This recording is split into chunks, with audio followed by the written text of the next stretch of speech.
I never thought fear would come from the people I loved most. Not the loud kind of fear, not the kind that makes your heart race, but the quiet kind that settles in your chest when you realize you are alone in a room full of family. It hit me one night when I was sitting at my kitchen table, staring at a stack of bills that were not even mine anymore. The house was silent. No TV, no music, just the hum of the refrigerator and my own breathing. That was the moment I understood something had gone terribly wrong. I had spent my entire life carrying everyone else, and somehow, I had become the problem in my own home. I used to believe sacrifice made you stronger. I believed if I worked harder, stayed quieter, gave more, everything would balance out. That belief carried me through decades of long hours, missed sleep, and swallowed pride. What no one tells you is that sacrifice can also teach people how to take from you without guilt. I was the guy who said yes when everyone else said no. Yes to covering rent. Yes to helping with college. Yes to fixing problems that were never really mine. I told myself that was what a man did. That was what family meant. The fear started small. A look that lasted a second too long. A conversation that stopped when I entered the room. A feeling that I was being discussed, measured, judged.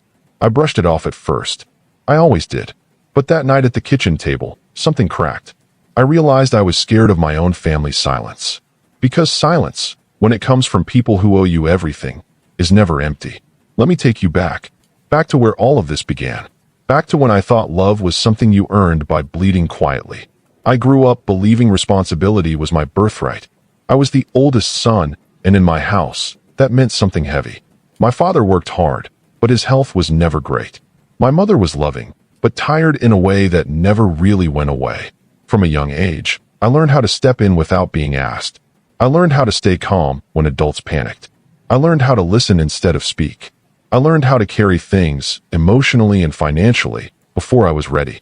By the time I was 18, I was already helping pay bills. Not because anyone forced me. I just saw the stress in my parents' faces and felt it was my job to remove it. That mindset never left me. It followed me into adulthood like a shadow I couldn't shake.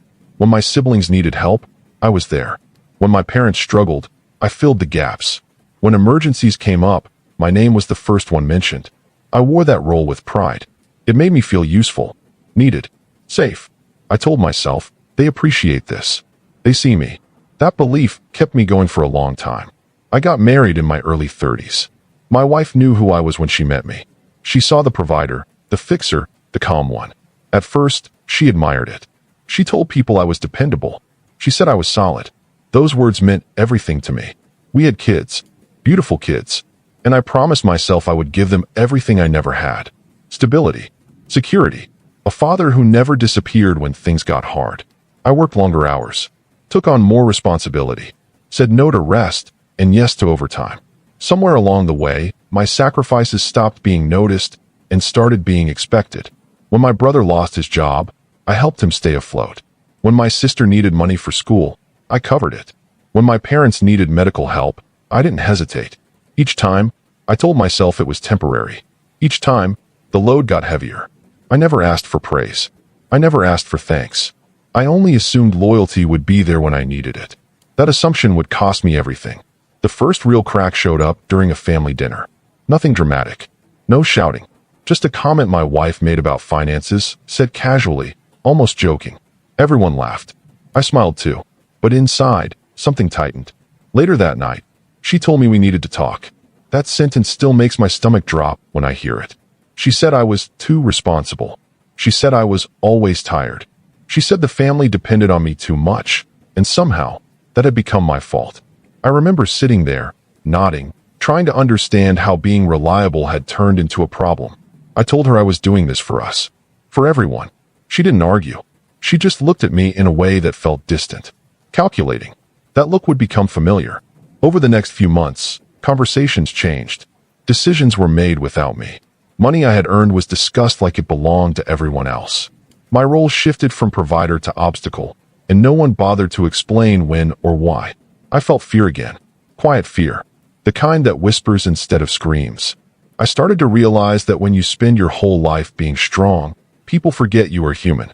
And when you finally slow down, they don't rush to support you. They step over you. That night at the kitchen table was not the beginning of my pain. It was the moment I stopped lying to myself about it. I wasn't tired because I worked too much. I was tired because I was being drained by the people I trusted most. And the worst part was this. I still loved them, even as they were preparing to turn on me. I used to think stability was something you could build once and then stand on forever, like a solid floor under your feet. You work hard, you do right by people, and eventually life stops shaking. That was the story I told myself. It helped me sleep at night. It helped me wake up early and keep going even when my body felt heavy. But stability, I learned later, is not a floor. It is more like glass. Clear, quiet, and easy to shatter without warning. When I look back now, I can see the signs everywhere. They were small at first, almost polite. A pause before someone answered me. A sigh when I asked a question. A feeling that my presence changed the mood in the room. At the time, I blamed myself. I always did. I thought maybe I was working too much. Maybe I was distant. Maybe I was not fun anymore.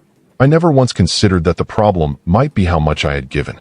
Growing up, my family learned to lean on me the way people lean on a wall without thinking about it. They did not mean harm. At least, not at first. It just became natural. If something broke, I fixed it. If money was short, I covered it. If emotions ran high, I stayed calm. That role shaped me. It became my identity. And when you build your identity around being needed, you stop asking yourself whether anyone would stay if you stopped giving. My father used to say that a man's worth was measured by how much weight he could carry without complaining. He was not a cruel man. He was just raised that way. His own father had been distant and strict, and softness was never part of the lesson. So I grew up believing that silence was strength, that endurance was love, that showing pain was weakness. Those ideas followed me into every relationship I ever had. My siblings were younger than me, and I loved them deeply. I still do. I watched them grow up. I helped with homework. I drove them to school. I defended them when they got in trouble. When they struggled, I felt it like it was happening to me. Their success felt like my success. Their pain felt like my responsibility. I never stopped to ask where the line was supposed to be. When my brother wanted to start his own business, I supported him, not just with encouragement, but with money. I told myself it was an investment in family. When it failed, I did not ask for repayment. He was embarrassed enough already. When my sister decided to move to another city for school, I helped pay her rent for the first year. I told myself it was temporary. It always was, until it wasn't. My parents aged quietly. My father's health declined in slow steps. Doctor visits became more frequent. Prescriptions got more expensive. My mother tried to manage everything, but I could see the strain in her eyes. So I stepped in again. I paid what I could. I rearranged my budget. I told my wife it was necessary. She nodded at first. She always nodded at first. At work, I was known as reliable. The guy who stayed late. The guy who covered shifts. The guy who did not complain. Promotions came slowly, but responsibility came fast. I told myself it was worth it. I told myself I was building something solid. I told myself that someday I would slow down. But slowing down never seemed to come. At home, the atmosphere changed in ways I could not explain. My wife became quieter around me. Not angry, just distant. She spent more time on her phone, more time with friends. Conversations turned shallow. We talked about schedules and groceries, not feelings or dreams. I noticed it, but I did not push. Pushing felt selfish. I thought giving her space was the mature thing to do. The kids were growing fast. Teenagers with their own worlds and worries. I tried to be present, but I was often tired. When I came home late, they were already in their rooms. When I left early, they were still asleep. Weekends became recovery time instead of family time. I told myself this was just a phase, that once things settled, I would make it up to them. Family gatherings started to feel different too. I used to feel warmth when we all sat together. Laughter, noise, comfort. Now there was an edge to it. Jokes landed a little too close. Comments about money came up more often.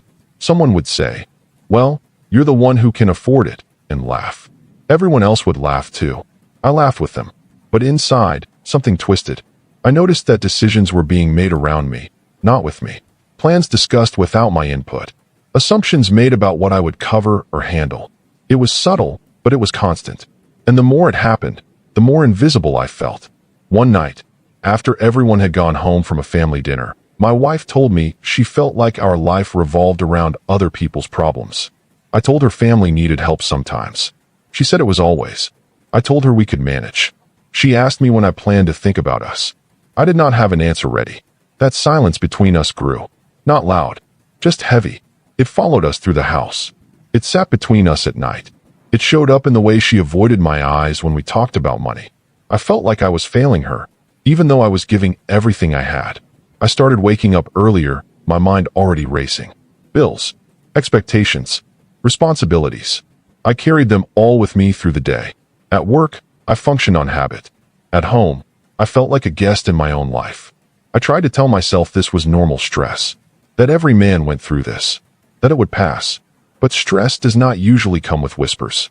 I overheard a conversation once that I was not meant to hear. My wife was on the phone with her sister. I was in the next room, half listening, half lost in thought. Then I heard my name. The tone changed. Quiet. Serious. I did not hear every word, but I heard enough to know I was being discussed in a way that did not include me. She talked about money, about pressure, about feeling trapped. That word stayed with me. Trapped. I wondered how someone could feel trapped by someone who was trying to give them everything.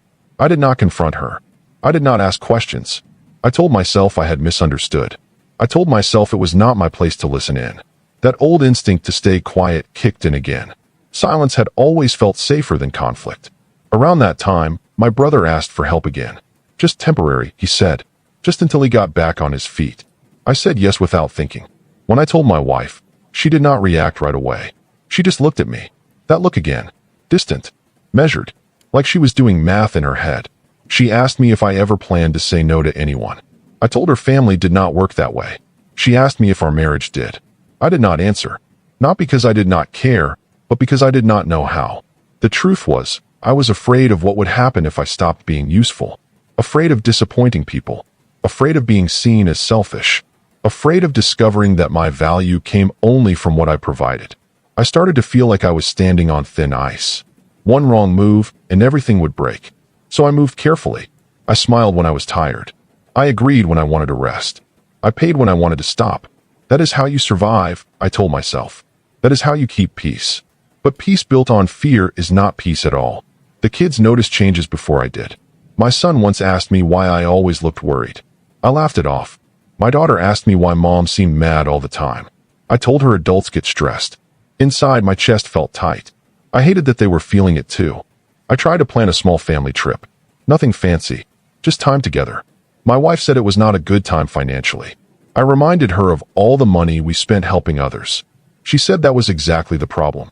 The conversation ended without resolution. We both walked away feeling unheard. I began to realize something painful.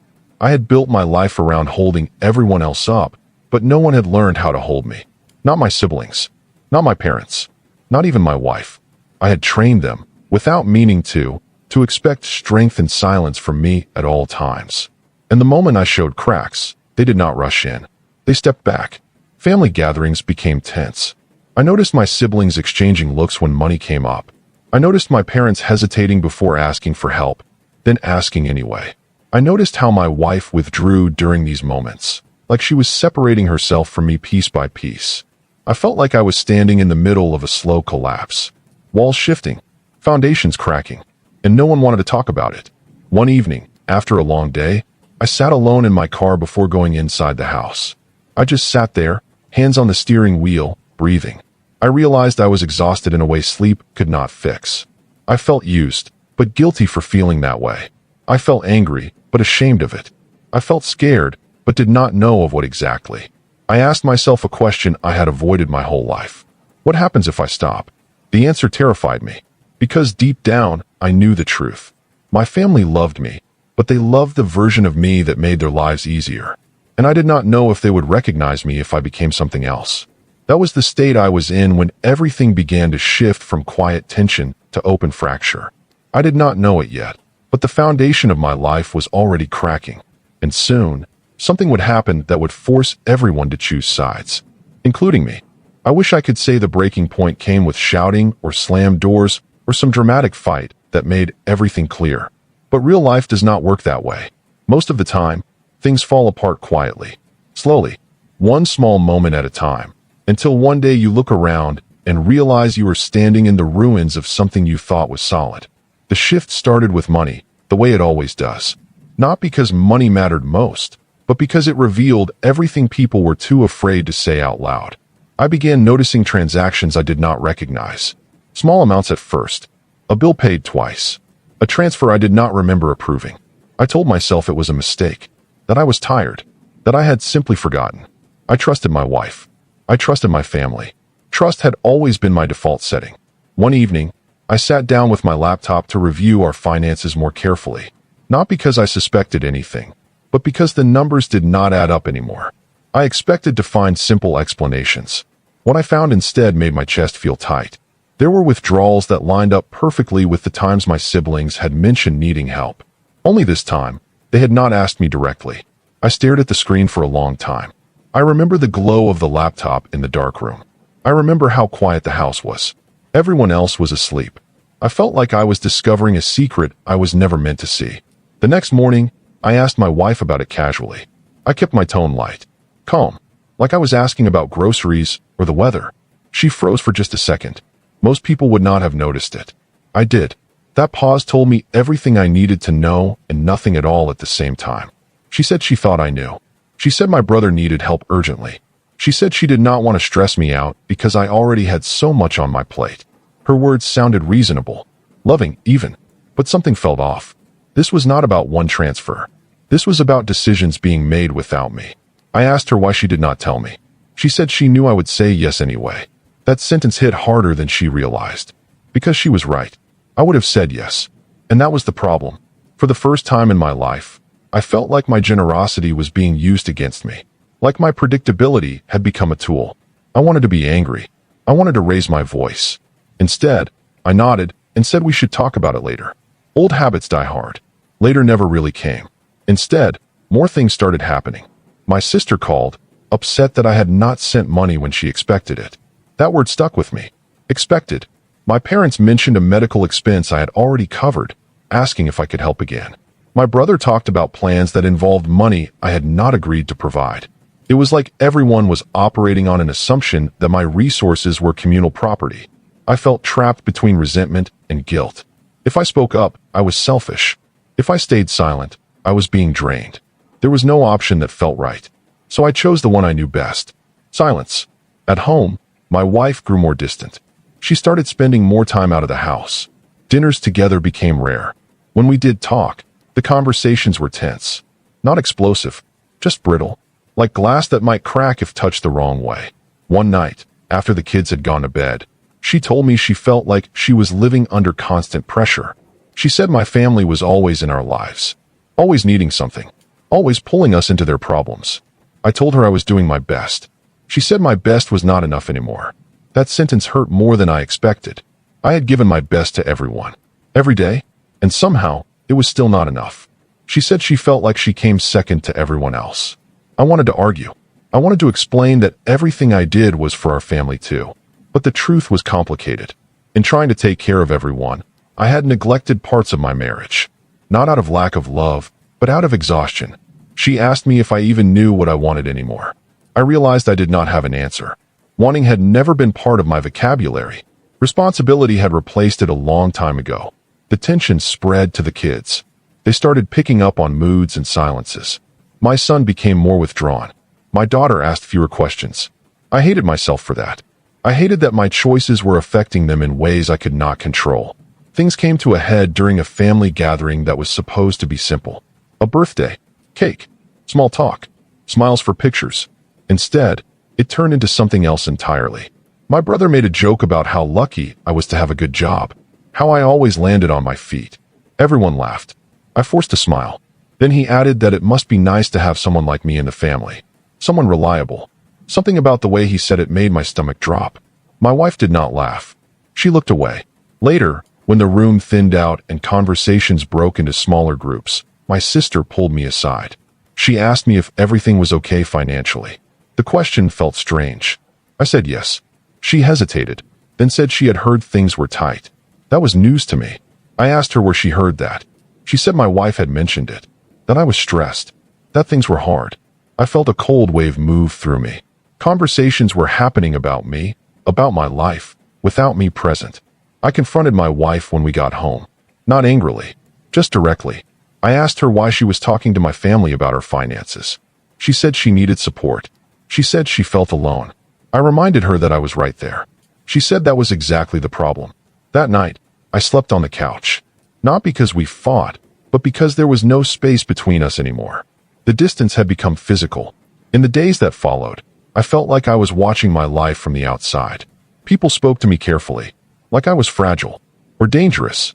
I could not tell which. I sensed alliances forming, conversations shifting, my role changing. I overheard my brother tell my wife that I was too controlling. That one stung. Controlling. I had never controlled anyone. I had simply provided. But when you provide long enough, people start confusing boundaries with control. My wife did not defend me. She did not agree either. She just listened. That silence hurt more than words would have. I started questioning everything. My choices, my identity, my worth. I wondered if I had built my entire life on a misunderstanding. That being needed was the same as being loved. The stress began showing in my body. Headaches, tight chest, sleepless nights. I brushed it off. I had always pushed through discomfort. That was my skill. That was my curse. One evening, my father called. He sounded tired. He said my mother was worried about me. He asked if everything was okay at home.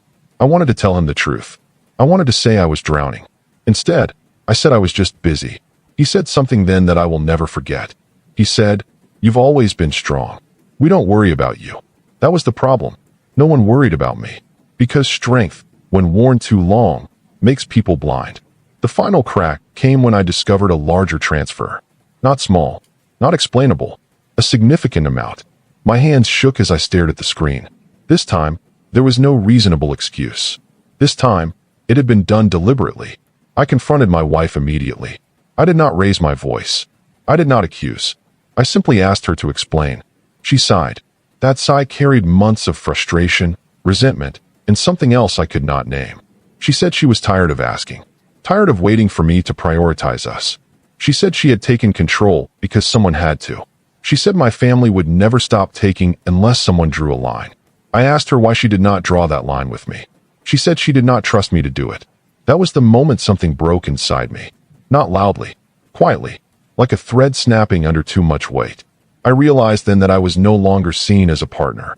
I was a resource, a problem to be managed, a man whose kindness had been redefined as weakness. I did not yell. I did not threaten. I simply sat down and felt the full weight of what was happening. My family, the people I had carried for years, were now standing on the other side of a line I did not know existed. And the worst part was this. They all believed they were right. That night, lying awake in the dark, I understood something I had avoided my whole life. Love without boundaries is not love. It is slow self-erasure. And I was disappearing. After that night, nothing felt real anymore. Not the house. Not the routines. Not even my own reflection when I caught it in mirrors or windows. I moved through my days like someone else was steering my body and I was just along for the ride. I still went to work. Still paid bills. Still answered calls. But something essential had gone quiet inside me. A part of me had finally stopped trying. The silence between my wife and me became the loudest thing in the house. We spoke when necessary. About the kids. About schedules. About logistics. We did not speak about feelings. We did not speak about trust. We did not speak about the thing that had cracked open between us. It sat there, heavy and unspoken, like a piece of furniture no one wanted to acknowledge but kept tripping over anyway. I kept replaying her words in my head. She did not trust me to draw the line. That sentence followed me everywhere. At work, in traffic, lying awake at night. It made me question my entire sense of self. I had always believed I was doing the right thing, that my sacrifices were proof of my character. But now, those same sacrifices were being used as evidence against me. I started to see how everyone viewed me. My siblings saw me as a safety net that never tore. My parents saw me as the stable one who did not need checking on. My wife saw me as someone who refused to choose her fully. And my kids saw me as tired. Always tired. That realization hurt in ways I did not know how to process. My brother called again, acting like nothing was wrong. He talked about his plans, his stress, his future. At one point, he mentioned how lucky he was to have someone like me. I listened quietly. When he finished, there was a pause. I thought about saying no. I thought about telling him I needed to step back.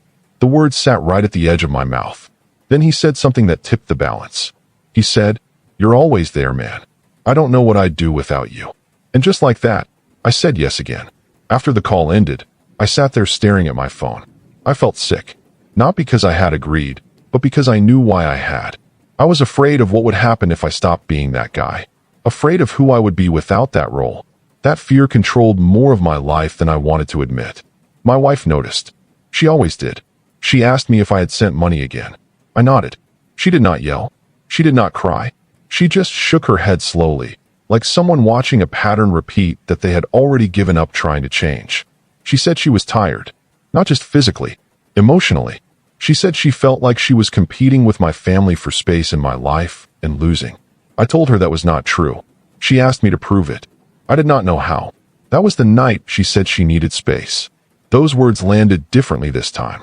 They were calm, measured, final in a way I had never heard before. She said she was not asking for a separation. Not yet. She just needed room to breathe. She needed time to think. She said she did not recognize herself anymore and did not like who she was becoming. I watched her pack a small bag. Nothing dramatic. Just clothes, toiletries, a few personal items. She said she would stay with her sister for a while. The kids were already asleep. She kissed them quietly before leaving. When she turned to me, her eyes were tired. Not angry, just worn down. She said she hoped this would help us both see things more clearly. The door closing behind her sounded louder than it should have. The house felt hollow after that. Too big, too quiet. Every sound echoed. I sat on the couch where I had slept nights before and stared at the wall. I expected to feel anger, or relief, or panic. What I felt instead was emptiness. The next morning, I had to explain to the kids. I kept it simple. Mom needed some time. She loved them. Nothing was their fault. They nodded, but I could see the worry in their eyes. My daughter hugged me longer than usual. My son asked if everything would be okay. I told him yes. I hoped I was not lying. Days turned into weeks. My wife checked in about the kids. We kept things polite, careful, avoiding the deeper conversation neither of us was ready for. My siblings found out she had left. Questions followed. Advice I did not ask for. Opinions formed quickly. My sister told me I needed to stand up to my wife. That she was being unfair. My brother said she did not understand how family worked. My parents said they hoped we could work it out. No one asked me how I was holding up. No one asked what I needed. I noticed something then. When people talk about family values, they often mean convenience. They mean patterns that benefit them. The moment someone challenges those patterns, they become the problem. I tried therapy for the first time in my life. Walking into that office felt strange. Like admitting failure. The therapist asked me simple questions. How did I feel? What did I want? What did I need? I struggled to answer. I had spent so long focusing on others that my own inner world felt unfamiliar. She pointed out something that stayed with me. She said I equated love with sacrifice, but I had never learned how to receive care. That sentence hit hard. I realized I did not know how to lean on anyone. I did not know how to ask for help. Strength had become my armor and my prison. At home, things continued to unravel. Bills piled up, not because of lack of money, but because my attention was scattered. I forgot things, missed deadlines. At work, I made mistakes I normally would not. My boss noticed. He asked if everything was okay. I almost laughed at the question. One evening, my father came by unannounced. He looked older than I remembered. Tired. He sat down heavily and asked me what was going on. Really going on. Something in his voice broke through my defenses. I told him more than I ever had before. About the pressure, the money, the distance, the fear. He listened quietly. When I finished, he said something that surprised me. He said he had never meant for me to carry so much. That he had relied on me because it was easier than admitting his own limits. That he was sorry. I did not know how badly I needed to hear that until the tears came. Quiet ones. The kind you wipe away quickly because old habits die hard. My father said I needed to start choosing myself. That taking care of everyone else had cost me more than I realized. Coming from him, those words carried weight. Still, change did not happen overnight. Patterns that took decades to build do not disappear easily. I tried setting small boundaries. Saying no once in a while. Limiting financial help. The reaction was immediate. My brother accused me of abandoning him. My sister said I was being selfish. My parents were confused. They asked if something was wrong with me. My wife watched from a distance, unsure whether this was real change or another temporary adjustment. The backlash hurt. It confirmed my deepest fear, that my value to them was conditional. That love had limits I had never acknowledged. One night, my wife came by to talk. We sat at the kitchen table, the same one where I had first felt that quiet fear. She said she saw changes in me. She said she wanted to believe them. But she was tired of promises. She needed consistency. She needed partnership, not martyrdom. I told her I was scared. Scared of losing everyone. Scared of being alone. Scared of not knowing who I was without my role. She listened. Really listened. But she did not rush back. She said healing took time. Trust even more. After she left, I realized something painful but true. I could not fix this by giving more. I could only fix it by becoming honest. With others. And with myself. The fall was not dramatic. It was slow. It was quiet. It was the gradual realization that the life I had built no longer fit me. That the man I had been praised for being was the same man who was now breaking under the weight of expectations. I felt grief for the version of myself that believed endless sacrifice would save everyone. I felt anger at how invisible my pain had been. I felt sadness for the damage done to my marriage and my children. And underneath it all, I felt a strange sense of clarity beginning to form. This was the bottom. Not rock bottom, but the emotional floor where denial finally ran out. Where excuses stopped working. Where I had to face the truth. I had given everything to everyone else. And I had left nothing for myself. That realization hurt more than any accusation. More than any betrayal. Because it meant the collapse of my life was not caused by one moment or one person. It was built slowly, by choices I made because I thought love demanded it. Now, I was standing in the aftermath. Tired. Exposed. Uncertain. But awake. When you finally stop running from yourself, the quiet can feel unbearable. That was where I found myself after everything slowed down. No more emergencies. No one calling every day. Fewer demands. Fewer expectations. And yet, my chest felt heavier than it ever had. I realized I had been using busyness as a shield. As long as someone needed me, I did not have to look too closely at my own emptiness. The house had its own rhythm without my wife there. Mornings were quieter. I made breakfast for the kids and tried to sound normal. I packed lunches. I reminded them about schoolwork. On the outside, I was functioning. On the inside, I felt like I was walking through fog. Everything took more effort than it should have. Even smiling. At night, after the kids went to bed, the silence pressed in. I used to fall asleep exhausted. Now sleep came slowly. My mind replayed conversations, moments, choices. I questioned every decision I had ever made. I wondered when exactly I had stopped being a husband and become a financial plan. When I had stopped being a brother and become a backup account. When I had stopped being a son and become a solution. Therapy continued. Slowly, painfully. Some days I talked easily. Other days I sat in silence, staring at the floor. The therapist never rushed me. She let the silence do its work. She said something once that stayed with me. She said that people who grow up being responsible too early often confuse obligation with love. They learn that their needs come last, if they matter at all. That hit close to home. I started noticing how uncomfortable I felt when someone offered to help me. When a coworker asked if I needed anything, I said no automatically. When my father offered to watch the kids so I could rest, I hesitated. Rest felt undeserved, like I had not earned it. I did not know how to exist without carrying weight. My wife and I talked more often, but carefully. There was no rush to fix things. She said she was watching my actions, not my words. That hurt, but I understood. I had promised change before. This time had to be different. I began setting firmer boundaries with my family. Not dramatic ones, just honest ones.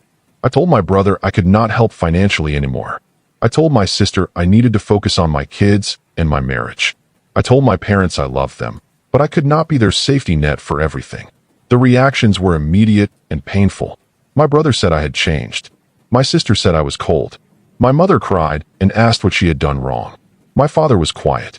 He said he understood, but I could hear the disappointment in his voice. Each reaction felt like a test, like proof that I was only loved as long as I stayed in my lane. There were days I almost caved. Days I picked up my phone, ready to send money just to make the tension stop. It would have been so easy, familiar, comfortable in a twisted way, but something held me back. Maybe it was exhaustion. Maybe it was fear of losing my wife completely. Or maybe it was the first real sense of self-respect I had felt in years. The kids noticed the changes too. My son asked why Uncle seemed mad at me. I told him sometimes adults struggle with change. My daughter said I seemed different. Calmer, maybe. That surprised me. I did not feel calm. I felt raw. But maybe calm looks different from the outside. One evening, my wife came over for dinner with the kids. We sat at the table together. It felt strange. Familiar, but fragile. We talked about school, about work, about small things. After the kids went to their rooms, we stayed at the table. She asked me what I wanted now. Not what I felt responsible for. Not what I thought I should want. What I actually wanted. The question scared me. I told her I wanted peace. I wanted honesty. I wanted to feel like a partner, not a provider on standby. I wanted our kids to see a marriage built on respect, not silent resentment. I wanted to stop feeling like I was disappearing. She listened. She did not interrupt. When I finished, she said she wanted those things too. But she was afraid. Afraid that once things settled, I would slip back into old habits. Afraid that my family would always come first, no matter what I said. I could not promise perfection. I could only promise awareness. I told her I was learning, slowly, how to choose differently. She said she needed time. I said I understood.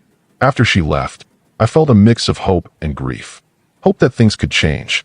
Grief for how much damage had already been done. My relationship with my siblings continued to strain. Conversations became shorter, less frequent. When we did talk, there was an edge to it. Like we were all waiting for the other shoe to drop. I realized something then. Boundaries do not ruin relationships. They reveal which ones were built on imbalance. That realization hurt, but it also brought clarity. At work, I started saying no more often. I left on time when I could. I stopped volunteering for everything. My boss noticed. He asked if I was okay. I told him I was working on balance. He nodded. To my surprise, nothing terrible happened. The world did not collapse because I stopped overextending myself. That small lesson felt bigger than it should have. My health slowly improved. Fewer headaches. Better sleep. Not perfect, but better. I started walking in the evenings. Just around the neighborhood. No music. No phone. Just movement and thought. I reflected on my life. On how much of it had been shaped by fear of disappointing others. One night, during one of those walks, I realized something important. I had been waiting my whole life for permission to stop sacrificing. Permission that was never going to come. People who benefit from your self-neglect rarely encourage you to stop. That truth was hard to swallow. My father called me one afternoon. He said my mother was struggling emotionally. She felt like she had lost her son. I told him I was still there. I just could not be everything. He said he understood. I could hear the effort it took him to say that. We were both learning something new. How to exist without leaning too hard on each other. The kids adjusted slowly. They asked questions. They missed their mom. She visited often. Sometimes stayed late. Sometimes left early. We were careful not to involve them in adult tension. I tried to be present in ways I never had before. Helping with homework. Sitting through conversations. Listening instead of fixing. One night, my son told me he liked having dinner together more often. That simple sentence felt like a gift. Still, the guilt lingered. Years of conditioning do not disappear easily. I felt guilty for not helping my siblings. Guilty for not being everything to my parents. Guilty for needing space. Therapy helped me see that guilt was not proof of wrongdoing. It was a sign of growth. A signal that I was stepping outside an old role. My wife and I began couples counseling. It was awkward at first. We talked about money, about trust, about resentment, about fear. She admitted she had felt invisible for years, competing with my sense of duty. I admitted I had felt trapped by expectations I never questioned. There were tears. There was anger. There was understanding too. She said something that stayed with me. She said she did not marry me to be strong for everyone else. She married me to build a life together. Somewhere along the way, that got lost. I realized then that my sacrifices had not just hurt me. They had robbed my marriage of balance. They had turned love into obligation. And obligation is a poor substitute for intimacy. Slowly, trust began to rebuild. Not because I was doing grand gestures, but because I was doing small, consistent things. Showing up, saying no, staying present, choosing us, even when it felt uncomfortable. My siblings pulled further away. That loss hurt more than I expected. I mourned the closeness we once had, even if it was unhealthy. Letting go of that version of family felt like grief. But grief was better than resentment. One afternoon, my brother showed up unannounced. He looked angry, hurt, confused. He asked me why I was doing this, why I was changing the rules. I told him the truth, that I was exhausted, that I needed to take care of my marriage and my kids. that I loved him, but I could not keep sacrificing myself. He accused me of abandoning him. I did not argue. I just listened. When he finished, I told him I hoped one day he would understand. He left without saying goodbye. I sat with that pain for a long time. That was the fall in its truest form. Not dramatic collapse, but loss. Loss of identity. Loss of relationships. Loss of the comfort that came with being needed. And yet, beneath the grief, something else was growing. A quiet sense of self. I was no longer disappearing. I was becoming visible to myself for the first time. It was uncomfortable, lonely at times, painful often, but it was real. And for the first time in a long time, that felt like enough. Time has a strange way of slowing down when you stop living on adrenaline. Without constant emergencies, without people pulling at me from every direction, the days stretched out in ways I wasn't used to. At first, that space felt uncomfortable. Too much room to think. Too much room to feel. But slowly, that space became where the real work began. I started noticing things about myself that had always been buried under responsibility. How tense my shoulders were, even when nothing was happening. How I flinched at my phone ringing. How my first instinct, when someone sounded upset, was to offer a solution instead of listening. These habits weren't random. They were survival skills I had developed long ago. Skills that once protected me, but now kept me from living fully. Therapy dug deeper. We talked about my childhood in ways I never had before. Not dramatic trauma, just patterns. Being praised for being mature. Being relied on too early. Being told I was the strong one. I had worn that label like a badge of honor. I never questioned it. I didn't realize how heavy it was until I tried to set it down. The therapist asked me a question one day that caught me off guard. She asked who I was when no one needed anything from me. I sat there, staring at the wall, unable to answer. My mind went blank. That silence scared me more than any conflict ever had. It meant I had never learned how to exist for myself. At home, I kept working on small changes. I cooked dinner instead of ordering takeout. I sat with the kids during homework instead of hovering. I listened to their stories without rushing them. Those moments felt simple, but they grounded me. They reminded me that presence mattered more than provision. My wife and I continued counseling. Some sessions were calm. Others were brutal. Old wounds surfaced. Words were spoken that had been held back for years. She talked about feeling like she lived with a ghost. Someone physically there, but emotionally stretched thin. I talked about feeling like I was drowning while everyone assumed I could swim forever. There were moments when it felt like too much damage had been done. When I wondered if love could survive this level of resentment. But then there were moments of clarity too. When we saw each other not as enemies, but as two tired people who had lost their way. One evening after a session, we sat in the car together in silence. She reached over and held my hand. It wasn't a dramatic gesture, just a quiet one. It meant more to me than any big declaration could have. My relationship with my family of origin continued to shift. My siblings stopped calling as often. When they did, conversations were awkward, polite, guarded. It hurt, but it also confirmed something important. Our closeness had been built on imbalance. Without that imbalance, we didn't know how to relate. My parents tried to adjust in their own way. My mother still worried. She still asked questions, but she began to respect my boundaries, even if she didn't fully understand them. My father surprised me. He checked in more often, asked how I was doing. Not what I was handling, but how I felt. That change meant more to me than he probably realized. At work, I started to see how much of my identity had been tied to productivity. When I stopped overworking, I feared I would be seen as replaceable. What I learned instead was that balance didn't make me weaker. It made me clearer, more focused, more human. I did my job well, but I didn't disappear into it. Still, there were setbacks. Days when guilt crept back in. Days when I questioned whether I was doing the right thing. Old voices in my head told me I was selfish, that I was failing my family, that I was letting people down. Those voices were loud, persistent. The therapist helped me name them for what they were. Conditioning, fear, habit, not truth. One night, my brother sent me a long message. He said he felt abandoned. He said he didn't recognize me anymore. He said family was supposed to be forever. I read it several times. My chest tightened. My fingers hovered over the screen. I wanted to explain everything, to fix it, to make him understand. Instead, I wrote back something simple. I told him I loved him, that I was still his brother, that I needed to live differently now, that my door was open, but my bank account wasn't. I hit send and sat with the discomfort. He didn't reply. That silence hurt, but it didn't break ice in me. I began to understand that growth often feels like loss before it feels like freedom. That choosing yourself can look like betrayal to people who benefited from your self-neglect. That does not make you wrong. The kids continued to adapt. They asked fewer anxious questions. They laughed more. My son started opening up about school. My daughter shared her worries. I realized how much I had missed by always being exhausted. These moments didn't require money or sacrifice. They required presence. One night, my daughter asked me if I was happier now. The question caught me off guard. I thought about it honestly. I told her I was learning how to be. She smiled and said she liked the new me. That simple sentence stayed with me for days. My wife and I reached a turning point quietly. Not with a big decision, but with consistency. I showed up. I followed through. I held boundaries even when it was hard. She noticed. Trust rebuilt slowly, like laying bricks one at a time. She moved back home gradually. First a few nights a week, then more. We talked more openly. About fears. About expectations.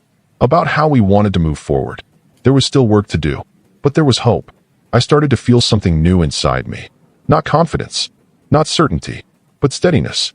A sense that I didn't have to earn my place in my own life anymore. I thought often about the man I used to be. The one who equated love with exhaustion. The one who believed saying no made him bad. I didn't hate that version of myself. He had done his best with what he knew, but I no longer wanted to live as him. One afternoon, while cleaning out old paperwork, I found notes I had written years earlier. Lists of bills, reminders, to-do items that never seemed to end. I looked at them and felt sadness, but also compassion. That man had carried so much alone. I realized then that the true fall wasn't when my family pulled away or my marriage strained. The true fall was when I finally let myself feel how tired I was. When I stopped pretending I could carry everything forever. And that fall, painful as it was, had become the ground where something new could grow. I wasn't fixed. I wasn't healed completely, but I was awake, aware, present. And for the first time, I believed that might be enough to build a life that didn't require me to disappear to keep everyone else comfortable. I was learning how to stand without breaking. There comes a point in change where the noise fades and you're left alone with yourself. Not the version shaped by expectations, but the one underneath. That's where I found myself next. No crisis, no emergency, just long stretches of ordinary days that felt unfamiliar because I was finally living inside them instead of racing through them. I started noticing how often I had ignored my own body. Hunger, fatigue, stress. I had treated those signals like inconveniences, things to push past. Now they demanded attention. Some mornings I woke up with a heaviness in my chest that had nothing to do with sleep. Other days I felt strangely light, like something I'd been carrying for years had been set down without me fully realizing it. My wife and I talked more openly than we ever had before. Not just about money or family, but about who we were when we met. What we loved back then. What we dreamed about. I realized how little space we'd given those conversations over the years. We'd been managing life, not sharing it. She told me she used to feel proud of my dedication until it started to feel like she was married to everyone else's needs. She admitted she had resented my family, but also resented herself for resenting them. I told her how trapped I'd felt by expectations I didn't know how to challenge. We both saw how the system we'd built together had slowly crushed us. There was grief in those conversations. Grief for time lost. For moments we couldn't get back. But there was relief too. Relief in finally telling the truth without fear of punishment. I began to understand that honesty isn't loud. It doesn't need drama. It's steady. It's uncomfortable. And it's freeing. My siblings remained distant. Birthdays passed with short messages instead of phone calls. Holidays felt awkward. We gathered, but the energy was different. Polite. Careful. Like we were all afraid of stepping on something fragile. I missed the closeness we once had, even knowing now how uneven it was. At one family dinner, my brother made a comment about how things used to be easier. Everyone went quiet. I felt the familiar urge to smooth things over, to apologize, to offer something. Instead, I stayed quiet. I let the silence sit. It was uncomfortable, but it was honest. Later that night, I cried alone in my car. Not because I wanted to go back, but because letting go still hurts even when it's necessary. Therapy shifted focus during this time. Less about crisis, more about identity. Who was I becoming now that I wasn't constantly rescuing others? What did I enjoy? What did I believe? Those questions felt strange, almost indulgent, but answering them slowly began to give shape to a self I had never fully met. I realized I liked quiet mornings, walking without a destination, cooking without rushing, sitting with my thoughts instead of drowning them out. These were small things, but they felt revolutionary. At work, I noticed something unexpected. People treated me differently. Not worse, just differently. Without my constant availability, others stepped up. Responsibilities were shared more evenly. I wasn't the hero anymore. And that was okay. I didn't need to be. One afternoon, my boss thanked me for my consistency and clarity. He said I seemed more grounded. I smiled at that. Grounded felt right. My relationship with my kids deepened in ways I hadn't anticipated. Without the constant pressure of providing, I had room to connect. We talked about fears, about mistakes, about feelings I used to avoid. I apologized to them for not always being present. They forgave me easily, the way kids do. That forgiveness humbled me. One night, my son told me he was scared of disappointing people. The words hit me hard. I saw myself in him. I told him it was okay to have limits. That love didn't disappear when you said no. I realized I was teaching him something I had never learned myself. My wife noticed that change too. She said she felt safer emotionally, that I was more open, less guarded. We still had disagreements, but they didn't spiral into silence. We stayed present. That was new. There were moments when old patterns tried to creep back in. A relative hinted at needing help. A crisis appeared just close enough to feel familiar. My instincts flared, but I paused. I checked in with myself. I chose deliberately instead of automatically. That pause became my power. One evening, my brother finally called. His voice sounded tired. He said he'd been struggling, that things hadn't gone the way he'd hoped. I listened, truly listened, without offering money, without fixing, just listening. At the end of the call, he said thank you. That was new. It wasn't reconciliation, but it was something real. I hung up feeling both sad and proud. Sad for what we'd lost, proud for what I hadn't given up this time. I began to see how my old role had kept everyone stuck. My siblings hadn't learned resilience because I'd buffered them from consequences. My parents hadn't adjusted because I'd filled every gap. Even my wife had adapted to my overfunctioning in ways that hurt us both. Changing myself forced change around me. That was uncomfortable for everyone. Growth often is. I started writing again. Not lists or reminders, but thoughts, reflections, moments that mattered. Writing helped me process emotions I used to ignore. It became a way to check in with myself. To stay honest, some days were still heavy. Healing isn't linear. There were setbacks, doubts, moments of loneliness, but they didn't consume me the way they once would have. I had tools now. Awareness, support, boundaries. My wife and I reached a new understanding. Not a perfect one, but a real one. We were partners again, choosing each other intentionally. Not because we had to, but because we wanted to. One night, sitting together on the couch, she said something that stayed with me. She said she finally felt like we were building a life, not managing a crisis. I nodded. That was exactly it. I thought back to the fear that started all of this. The quiet fear of being alone in a room full of family. That fear no longer controlled me. I understood now that being surrounded by people doesn't mean being supported. And being alone doesn't always mean being abandoned. I was learning how to belong to myself. That realization changed everything. There is a stage in healing that no one talks about. It comes after the chaos, after the big realizations, after the obvious pain. It is quieter than everything that came before it. And because it is quiet, it can feel confusing, almost disappointing. You expect relief to feel loud. You expect clarity to feel sharp. Instead, what you get is a slow unfolding. A series of ordinary moments where you are asked, again and again, to choose differently. That was where I found myself next. Life did not suddenly become easy. My marriage was not magically repaired.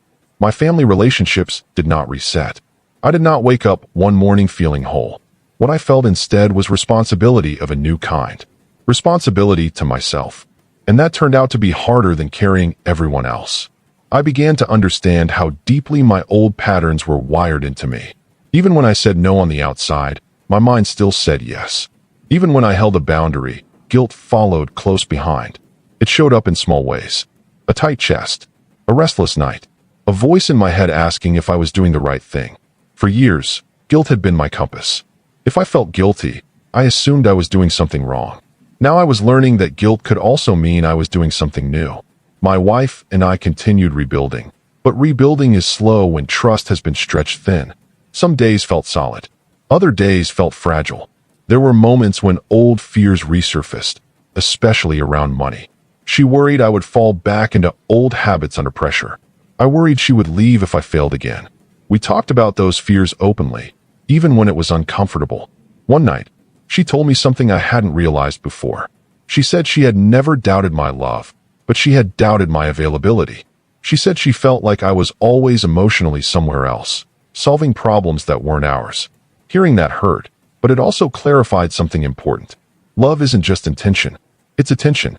I took that seriously. I started protecting our time the way I used to protect everyone else's needs. I turned down invitations. I limited phone calls. I made space for us, even when it felt awkward or unfamiliar. We went on walks. We cooked together. We sat in silence without trying to fix it. Those moments rebuilt something deeper than excitement. They rebuilt safety. My kids noticed the shift more than anyone else. They didn't have language for it, but they felt it. They lingered in the kitchen longer. They talked more freely. My son started asking for advice instead of hiding his struggles. My daughter laughed more. Their ease became my measure of progress. Still, not everything moved forward smoothly. Extended family events were the hardest. Old dynamics surfaced the moment we were all in the same room. My siblings still looked at me like I was withholding something. My mother watched me closely, like she was waiting for me to step back into my old role. I stayed polite, kind, but firm. At one gathering, my sister pulled me aside and asked if everything was okay between us. I told her the truth, that I loved her, but I needed things to be different. She asked if that meant I cared less. I told her it meant I was learning to care honestly. She didn't respond right away. Some imagine boundaries are clean lines. They're not. They're messy, emotional, slow to be understood. That conversation stayed with me for days. I began to see how my change was forcing everyone else to face things they had avoided. My siblings had to confront their own dependence. My parents had to sit with their aging without leaning on me as a shield. My wife had to trust that I would stay present even when it was uncomfortable. And I had to face the parts of myself that used sacrifice to avoid vulnerability. That last one was the hardest. For years, being useful had kept me from being seen. It had protected me from rejection. If people needed me, they wouldn't leave. Or so I thought. Now I was learning that being needed is not the same as being known. There were moments of loneliness that surprised me. Not because I lacked people, but because I was finally standing without a role. Some evenings, after everyone was asleep, I sat with that loneliness and didn't try to escape it. I didn't distract myself. I let it speak. What it said was simple. I had never allowed myself to take up space without earning it. That realization softened something in me. Therapy became less about crisis management and more about integration. How to live as someone who could give without disappearing. How to receive without guilt. How to trust that saying no wouldn't erase me from people's lives. Or if it did, that loss would tell me something important. One session, my therapist asked me what I feared most now. I thought about it for a long time. I told her I feared becoming invisible. Not to others, but to myself. She said that awareness was my anchor. As long as I stayed connected to myself, I wouldn't lose my way again. That stuck. At work, I noticed how differently I approached stress. When problems arose, I didn't immediately take ownership. I asked questions. I delegated. I allowed others to carry weight. The world didn't collapse. In fact, things ran more smoothly. That taught me something humbling. My overfunctioning hadn't been necessary. It had just been familiar. One afternoon, a coworker thanked me for trusting him with a project. That word, trusting, felt new in that context. I realized that by doing everything myself, I had been denying others the chance to grow. That pattern existed everywhere in my life, including my family. My brother reached out again, cautiously this time. He didn't ask for money. He asked how I was doing. That alone felt like progress. We talked about surface things. Work. Life. No big emotional breakthrough. But there was mutual respect in the conversation. When we hung up, I felt something shift. Maybe not healing yet, but possibility. My parents adjusted slowly. My mother still struggled with anxiety. She still worried aloud, but she stopped expecting immediate solutions. My father continued checking in, sometimes just to talk. Those calls meant more to me than all the years of silent reliance ever had. My wife and I hit another difficult patch when an unexpected expense came up. Old instincts flared. I felt the pull to handle it alone, to shield her from stress. Instead, I told her immediately. We talked it through. We made a decision together. That moment felt small, but it was huge. It was partnership in action. She told me later that moments like that rebuilt her trust more than any apology could. I started noticing joy in places I used to overlook. A quiet morning, a shared laugh, a calm evening. I didn't need intensity to feel alive anymore. I needed presence. There were still days when doubt crept in. Days when I wondered if I had changed too much, if I had lost parts of myself that mattered. But when I looked closely, I saw that I hadn't lost anything essential. I had just shed roles that were never meant to define me. One evening, while watching my kids do their own thing in the living room, I felt a deep sense of peace. Not excitement, not relief. Peace, the kind that comes from alignment. From living in a way that doesn't require constant self-betrayal. I thought back to the man I was at the kitchen table months earlier, staring at bills, feeling fear settle into his chest. I felt compassion for him. He had done the best he could with the tools he had. But I was grateful I didn't live there anymore. I understood now that sacrifice without choice is not noble. It's unsustainable. True generosity comes from fullness, not depletion. And love that costs you your sense of self is not love that lasts.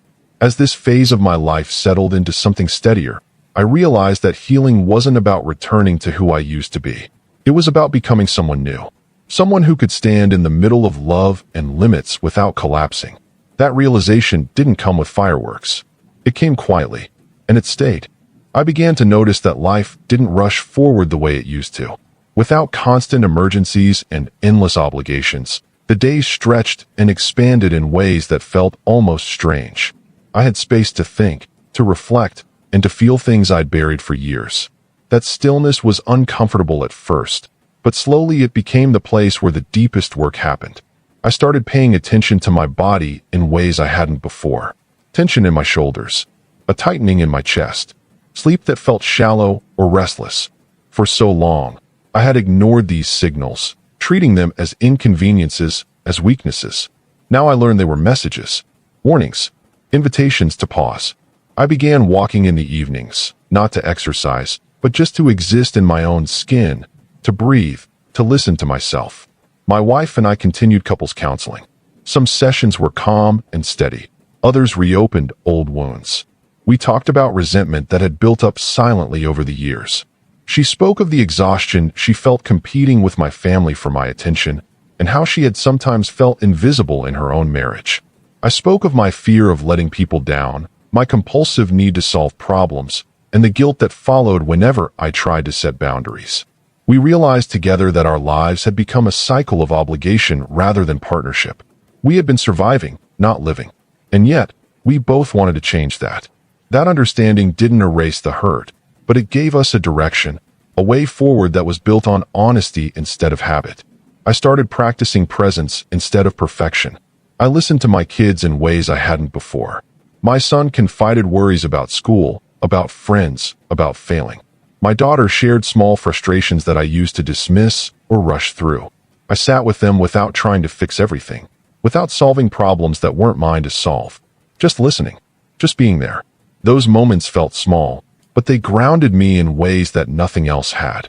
Work became a new arena for learning boundaries. I stopped overcommitting. I delegated more. I let colleagues carry responsibilities that I once would have taken on myself. The world didn't collapse. Projects still succeeded. My boss even noted a calmness in my approach, how I seemed less frantic but still effective. That taught me something I hadn't realized.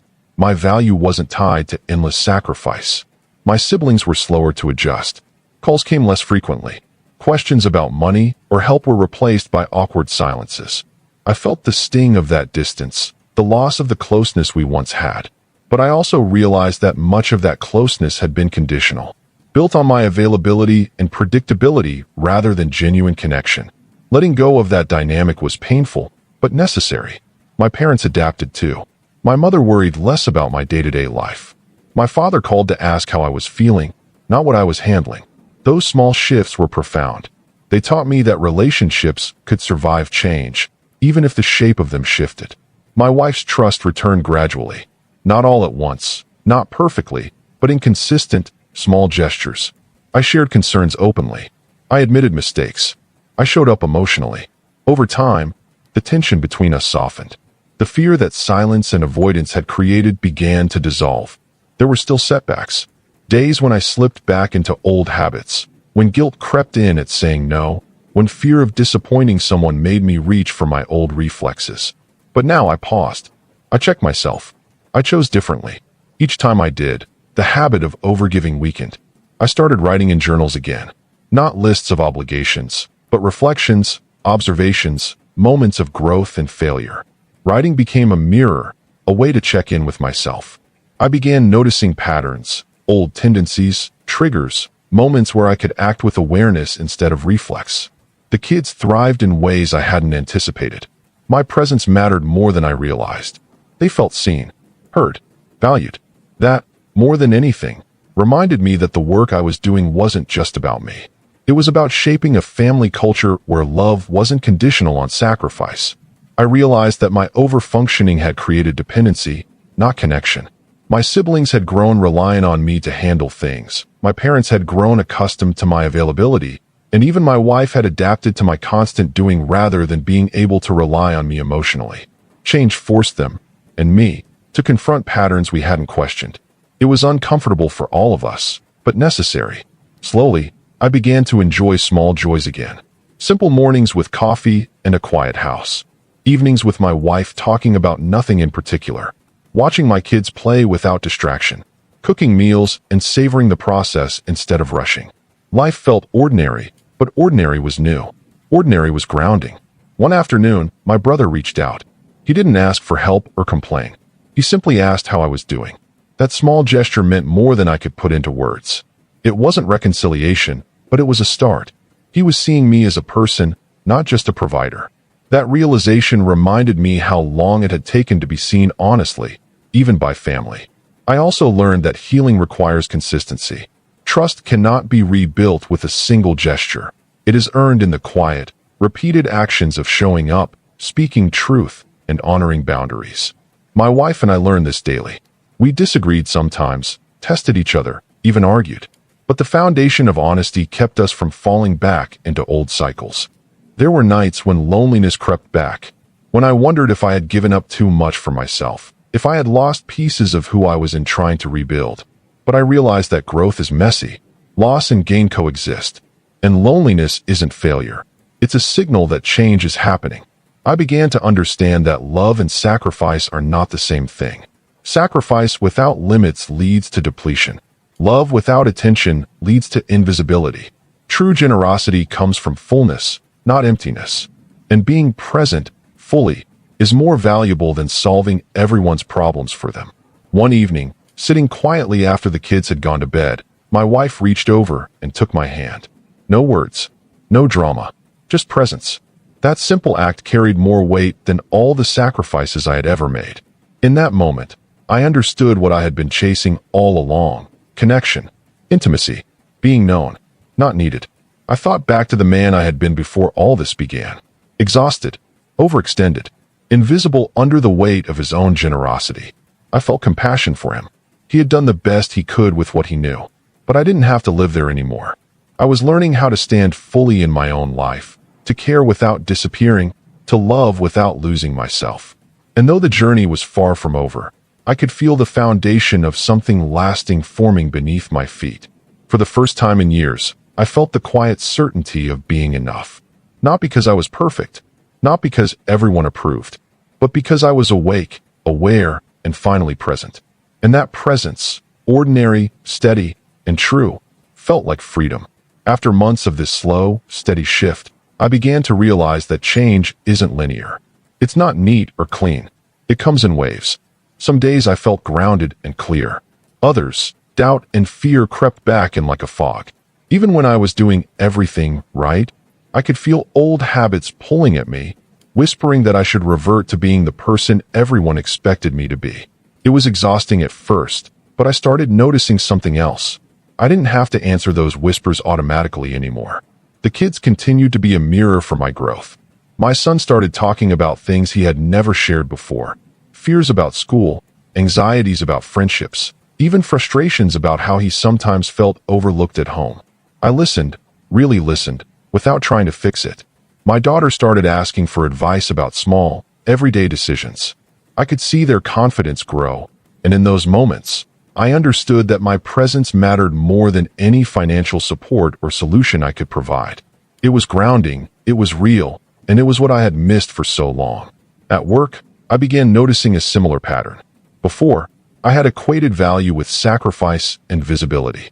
The more I gave, the more I believed I proved myself. But now, as I stepped back, delegated, and allowed others to take responsibility, I realized that effectiveness didn't come from doing everything myself.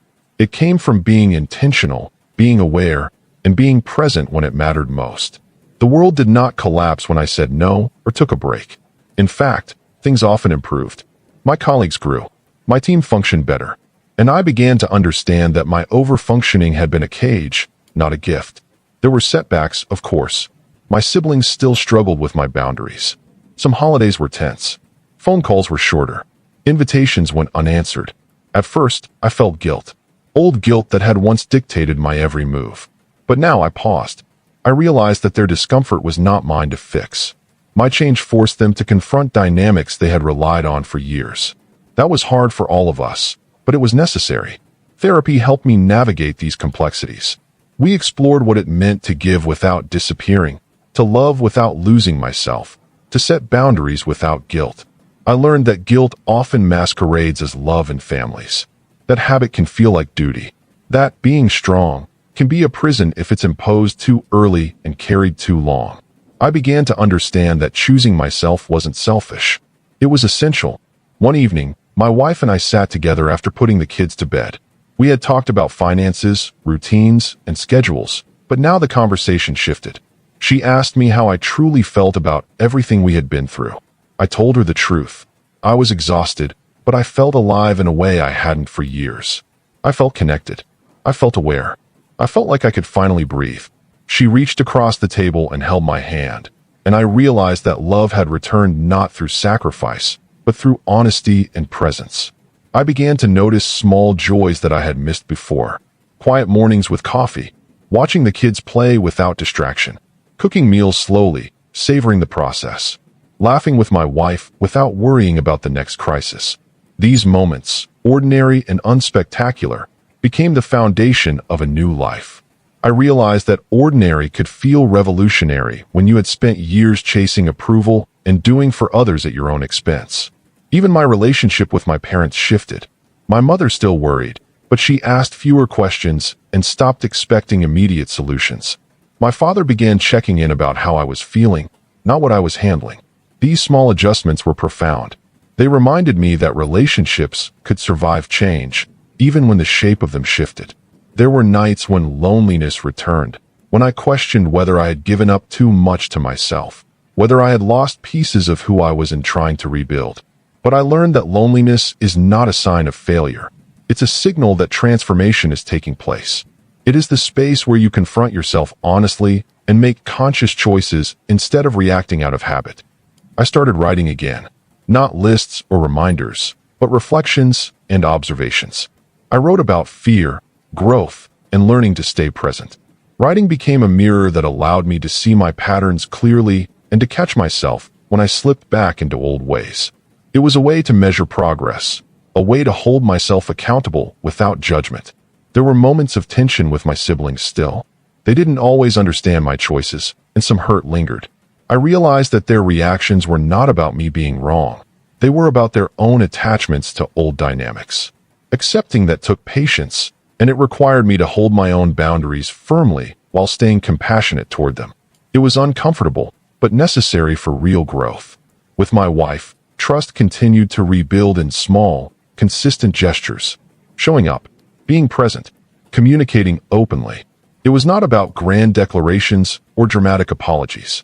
It was about daily, repeated acts of honesty and consistency. That slow accumulation of care rebuilt a foundation that had been shaky for years. I began noticing a profound shift in myself. I was no longer defined solely by what I did for others. I was beginning to see myself as a person worthy of care, presence, and attention. I didn't need external validation to feel grounded. I didn't need to be overextended to feel valuable. I didn't need constant approval to exist fully in my own life. One afternoon, my son came to me with a small worry about a school project. I listened patiently, without rushing, without solving it for him. When he left, I realized that I was finally practicing the kind of presence I had always wanted to give. Not just to him, but to myself, my wife, my family, and even my work. I started to feel peace, not loud or dramatic, but steady. It was not perfection. It was not free of stress or doubt, but it was real. It was achievable, and it was sustainable. The fear that had haunted me for so long, the fear of losing myself, of disappointing others, of being invisible, began to lose its power. I understood that life would always include challenges and obligations, but how I responded to them was now a matter of choice, not compulsion. I looked back on the man I had been months earlier, the one who carried everyone's burdens, who sacrificed constantly, who disappeared under the weight of responsibility. I felt compassion for him. He had done the best he could with what he knew, but I was no longer living that way. I had learned to stand fully in my own life, to care without disappearing, to love without losing myself, to show up without losing presence. And though the journey was far from over, the foundation had been laid. For the first time in years, I felt a quiet certainty. I was enough. Not because I was perfect, not because everyone approved, not because I had earned it, but because I was present, awake, and fully myself. And that presence, ordinary, steady, and true, felt like freedom. The mornings became different after a while, not brighter or louder, but slower. The kids would come into the kitchen, yawning, and I'd watch them eat cereal, not rushing, not hovering. I'd pour my own coffee and just sit.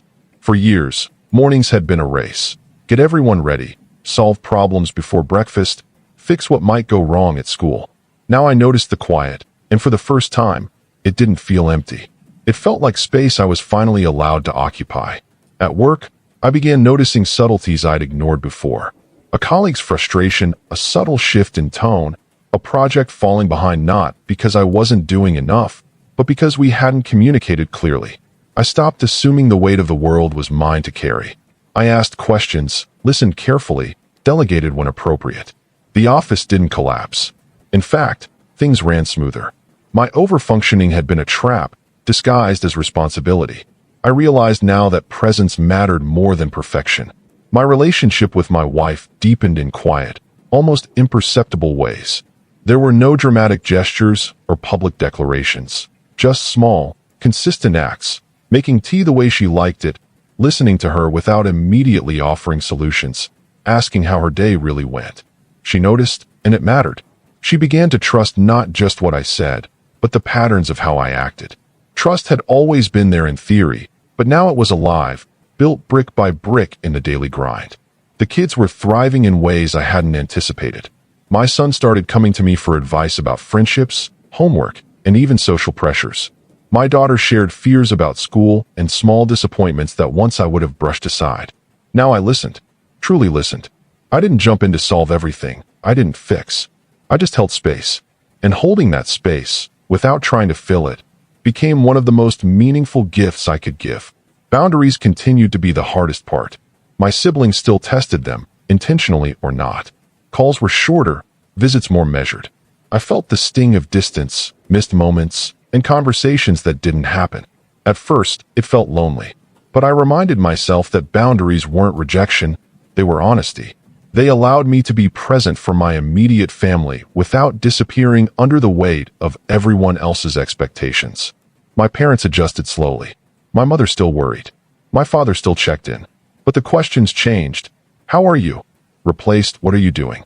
My father seemed to understand that I was no longer just a problem solver. I was a person. That subtle shift was enormous. It reminded me that change ripples outward. It forces those around you to adjust, to see differently, to reconsider what has been normal for years. Even small setbacks became lessons. A forgotten commitment from a sibling or a tense family gathering reminded me that healing isn't neat. Change isn't universal. It doesn't happen all at once. I could only control my response, my actions, and my presence. That became my anchor. I also started noticing the value of silence in a way I hadn't before. Quiet evenings at home, Sitting in the living room with my wife after the kids went to bed felt like sacred space. No fixing, no solving, just being. We talked about things that had been ignored for years. Hopes, fears, regrets, small joys. These conversations were the glue that rebuilt intimacy, brick by brick. Work challenges persisted, but I handled them differently. I realized that overcommitting had often been a way to avoid discomfort, to avoid facing uncertainty. Now, I approach problems with clarity instead of reflex. I let others take responsibility. I asked for help when I needed it. And slowly, the office became a place where collaboration mattered more than martyrdom. There were nights when I still felt loneliness creep in, even with the family around me. Old patterns of guilt whispered that I had abandoned people who needed me. But I learned to recognize these feelings without surrendering to them. They were old habits, not truth.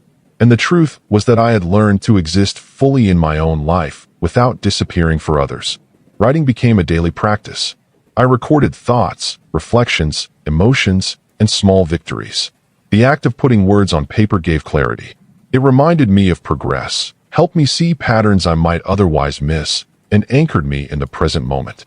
It became a way to integrate all the changes I had been making, both internally and externally.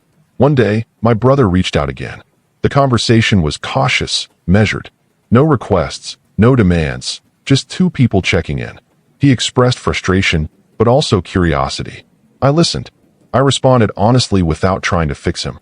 That small exchange felt like a bridge, not a return to old closeness, but a new form of connection that respected both of our growth. I realized that my overfunctioning had inadvertently created dependency around me. My siblings, my parents, even my wife at times, had adapted to my constant availability. By stepping back, I was forcing all of us to confront reality differently. That discomfort was necessary. It was uncomfortable, but it was growth in motion. My wife and I reached another quiet milestone. Not dramatic, not televised, just a calm evening together after the kids had gone to bed. We didn't need words. Presence alone was enough. I could feel her trust, her patience, her willingness to move forward with me in this new way of being. That was something I hadn't known I could feel in years. I began noticing how small moments had become enormous. A shared laugh, cooking together, walking without distraction, sitting silently without anxiety. These were ordinary moments, but ordinary felt revolutionary after years of constant crisis management and overextension. I understood that joy doesn't always arrive in dramatic bursts. Sometimes it comes quietly, in repetition, in attention to the present. I reflected on the man I had been, the one who carried everyone's burdens at the expense of himself. I felt compassion for him. He had done the best he could with what he knew, but I no longer lived in that space. I had learned how to care, to love, and to be present without losing myself. I started to feel steady, not perfect, not free of doubt or mistakes, but grounded, fully awake, fully present.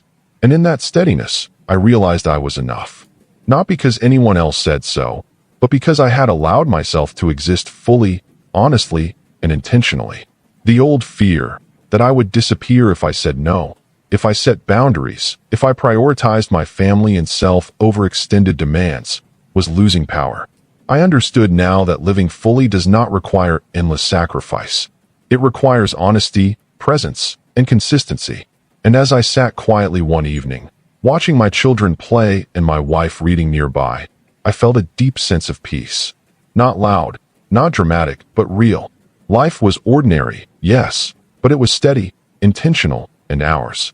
And that quiet, steady presence felt like freedom. The months passed quietly, almost imperceptibly, and yet everything had shifted. Life wasn't perfect.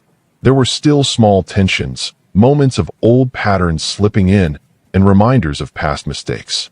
But I had learned something fundamental. Perfection wasn't the goal. Presence was. Consistency mattered more than heroics.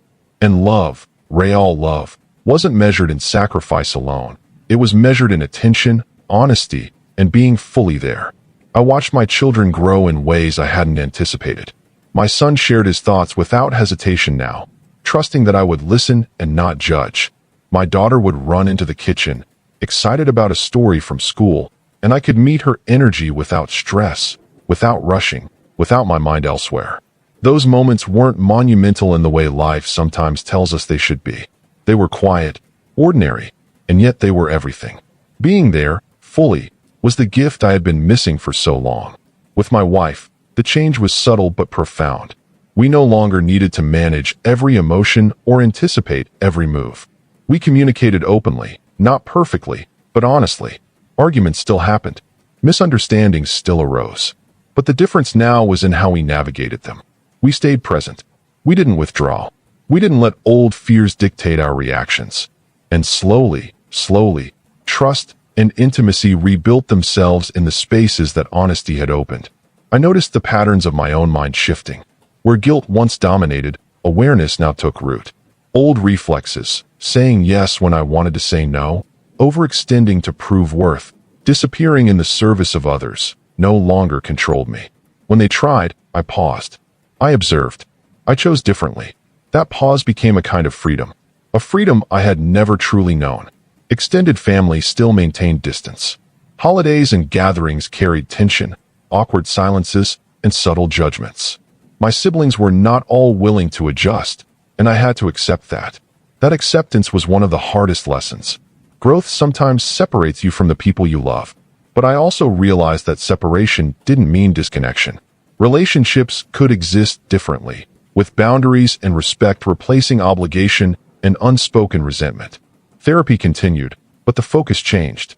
Instead of crisis management, the work was integration, learning how to be fully present, how to nurture connections without losing myself, how to navigate guilt and fear without being governed by them. I started to understand that emotional responsibility is different from overfunctioning. It's about care, not control. About presence, not performance. Writing became a daily habit again, not as a chore or record of obligations, but as reflection.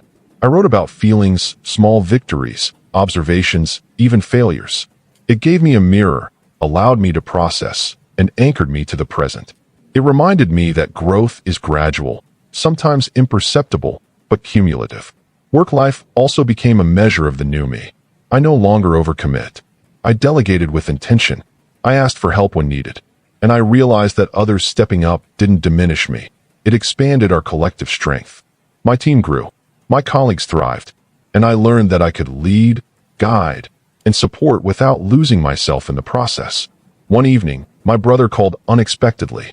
He spoke hesitantly, cautiously, without any request for money or favors. Just to check in, a small conversation. I listened fully, responding honestly without trying to fix or rescue. There was no reconciliation, no instant return to old closeness, but the conversation felt like a bridge being built, piece by piece. And that, more than any dramatic gesture, felt like progress. My parents continued their adjustments too. My mother still worried, but she accepted that I had boundaries now. My father asked how I was feeling instead of what I was doing. Those shifts were subtle, yet profound. They reminded me that even long-held patterns can evolve if approached with patience and clarity. At home, moments of joy became more visible. Cooking dinner, laughing with my wife, watching the kids play. These simple, ordinary moments were no longer overshadowed by anxiety, obligation, or exhaustion. I noticed them, appreciated them, and allowed myself to feel fully present. Ordinary life became extraordinary because I was finally living in it rather than surviving it. The slow accumulation of these small changes built a steady rhythm in our household. We ate together more often, laughed more freely, shared concerns without judgment. Conflict didn't vanish, but it became navigable. Love became an active practice rather than a measure of sacrifice. And I began to feel a steadiness in myself I hadn't known for decades. There were nights when loneliness still visited. Old patterns whispered that I had abandoned people who depended on me. But now I could distinguish between guilt and truth. I had learned that caring for myself did not equate to abandoning others. Loneliness became a signal to check in with myself, not a call to return to destructive habits. As the weeks turned to months, the cumulative effect of living differently began to crystallize. I was no longer the man defined by endless responsibility and silent exhaustion. I was someone who could care, support, and love without disappearing. I was someone who could be present without overextending. Someone who could listen, attend, and connect without losing myself in the process. One quiet evening, after the kids had gone to bed, my wife and I sat on the couch in silence. No words, no explanations, no gestures, just presence. And in that stillness, I felt the culmination of all the work, all the reflection, all the struggle. I felt peace, not loud, not dramatic, but real. I felt steady. I felt alive. I felt enough. I reflected on the man I had been, the one who carried everyone else's burdens, the one who disappeared into doing and sacrifice, the one who equated love with exhaustion. I felt compassion for him. He had done the best he could with what he knew, but I no longer needed to live that way. I had learned that life isn't about carrying everyone else at the expense of yourself. It's about presence, intention, and care. It's about showing up without disappearing. It's about love expressed through attention and honesty rather than overextension and self-neglect. And in learning that, I had found freedom. I watched my family together, my wife reading, the kids laughing quietly, the house calm. And I realized that this ordinary, steady, consistent life was what I had been seeking all along. Not the applause, not the recognition, not the endless gratitude or need. Just presence, just connection, just being fully alive in my own life. And in that moment, I knew with a quiet certainty that I had arrived, not at perfection, but at something far more valuable, a life lived fully, with awareness, with love, and with a freedom that comes from being enough exactly as you are. I smiled softly to myself and breathed in the stillness. For the first time in years, I felt entirely at peace. And that peace, steady and unwavering, felt like home. That peace didn't arrive suddenly. It had been built quietly, piece by piece, in ordinary moments I used to overlook. I began to notice how often I had rushed past life, thinking that productivity, problem-solving, and sacrifice were the measure of worth. Now I understood that life wasn't measured in how much I cared for others. It was measured in how fully I could exist, how honestly I could connect, and how present I could be. I started seeing patterns in my old behavior more clearly. I realized that I had equated saying no with failure and overfunctioning with love. Every emergency I had solved, every crisis I had absorbed, had taught people around me to rely on me for stability, but it hadn't taught me to rely on myself. It hadn't taught anyone to grow independently. Now, with boundaries in place, everyone around me was learning to stand, and I was learning that being needed is not the same as being loved.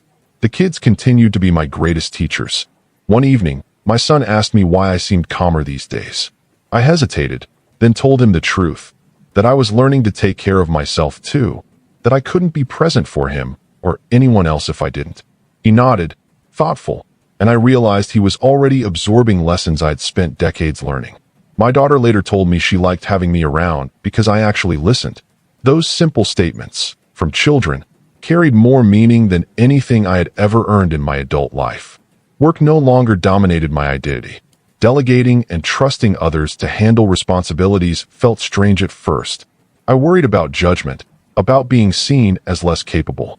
But each time I stepped back, I saw colleagues rise to the occasion, and I felt something I hadn't in years. Relief, clarity, and even pride, not in being indispensable, but in seeing others thrive. My value no longer came from carrying everything myself. It came from contributing in ways that were sustainable, intentional, and healthy. Even family gatherings became lessons in patience and perspective. My siblings still tested boundaries. Conversations sometimes fell flat. Invitations were met with awkwardness or silence. But I noticed that my reaction had shifted. Where I used to panic or overcompensate, I now stayed steady. I listened, I responded calmly, and I allowed space for discomfort without taking responsibility for it. That alone felt revolutionary. I realized that growth isn't always visible to others, and change often forces temporary friction, but that friction is part of the process. Therapy continued to anchor me. We spoke about identity, self-worth, and emotional responsibility. I explored the fine line between support and enabling, between love and obligation. I began to understand that true care is not about erasing discomfort for others, but about showing up fully while maintaining your own boundaries. That distinction, subtle as it seemed, changed everything. Writing became a tool of reflection and grounding. I documented fears, insights, and small victories. I wrote about setbacks without judgment, observing them as moments of learning rather than failure. It gave structure to my thoughts and a sense of continuity. Reading past entries reminded me how far I had come, how many patterns I had broken, and how much of my energy I had reclaimed. My relationship with my wife deepened in unexpected ways. Without constant distraction or avoidance, we connected over things we hadn't noticed for years. Simple activities, cooking, walking, laughing, became bonding rituals. Arguments still arose, but they were navigable, no longer fueled by old resentments or exhaustion. Disagreements became opportunities for understanding. We learned patience. We practiced listening. We practiced presence. One night, after the kids had gone to bed, we sat quietly on the couch. I didn't need to speak. She didn't either. There was comfort in the silence, a recognition that trust and intimacy had returned not through dramatic gestures, but through small, consistent acts of presence and honesty. That moment crystallized everything I had been working toward. Connection without losing myself, love without overfunctioning, and being enough without proving it. I also noticed subtle changes in myself that I hadn't anticipated. I no longer felt the constant compulsion to overplan or overdeliver. I approached challenges with clarity rather than panic. I allowed myself to rest without guilt. I allowed others to rise to the occasion without fear. I experienced emotions fully, grief, joy, frustration, without letting them define or overwhelm me. I was learning to live in a rhythm that was sustainable and authentic. Even small gestures began to carry enormous weight. A smile from my daughter, a quiet thank you from my wife, a colleague's acknowledgement of a task done well. These moments, though seemingly ordinary, became profound markers of presence and connection. I realized that ordinary life, when approached with awareness and care, could feel extraordinary. The old fear that had haunted me, of being invisible, of disappointing others, of losing myself, was losing its power. I recognized it as a relic, a habit, not a truth. I had learned that living fully requires boundaries, honesty, and self-awareness. Love and care thrive not in endless sacrifice, but in presence, attention, and integrity. Looking back on the man I had been, I felt both compassion and pride. Compassion for the years he spent carrying everyone else's burdens, for the exhaustion and anxiety he endured silently. Pride for the courage it took to change, to face discomfort, and to reclaim himself. I realized that the journey hadn't been about abandoning responsibilities or people. It had been about learning to exist fully, honestly, and intentionally within them. I felt a deep sense of grounding. Not perfect, not without challenges, but steady, fully present, fully alive, and most importantly, enough. Not because anyone else declared it, not because circumstances were ideal, but because I had learned to be fully myself. In that quiet, ordinary rhythm of daily life, cooking with my wife, watching the kids play, reflecting on my own growth, I realized something essential. Freedom doesn't arrive in grand gestures.